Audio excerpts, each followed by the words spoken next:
Ay, nako mga idol. Sobrang alat naman ang inilalaro ng Gilas sa first quarter. Patay tayo nito mga idol. Samantala ang Chinese Taipei, parang ayaw talaga sumablay mga idol.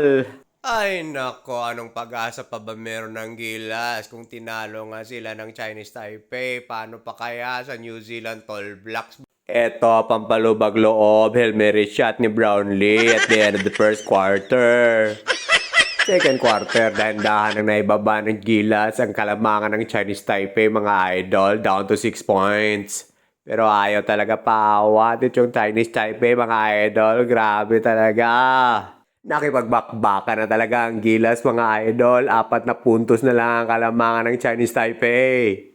Subalit pag nakalapit na ang Gilas ay saka namang umarangkada itong Chinese Taipei mga idol. Grabe talaga. Balik sa 10 puntos na naman ang kalamangan ng Chinese Taipei. Ano ba naman ito? Tuluyan na nga lumayo ang Chinese Taipei mga idol. 15 puntos na ang hinahabol ng Gilas. Sige, bakbakan, salpukan. Hindi pwedeng makipagpalitan lang kayo ng puntos. Hoy, hindi kayo mananalo niyan. Depensa naman dyan. Grabe, ayaw talaga paawat ng Chinese Taipei mga idol.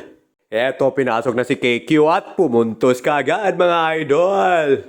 Ito talagang jersey number 9 ng Chinese Taipei ang pumapatay sa atin mga idol. Back-to-back points for AJ Edu. Ang ganda naman ng galawan ni KQ na yan. Sayang at sa third quarter na lang pinasok. At eto pa, pumukol na naman sa 3 si KQ.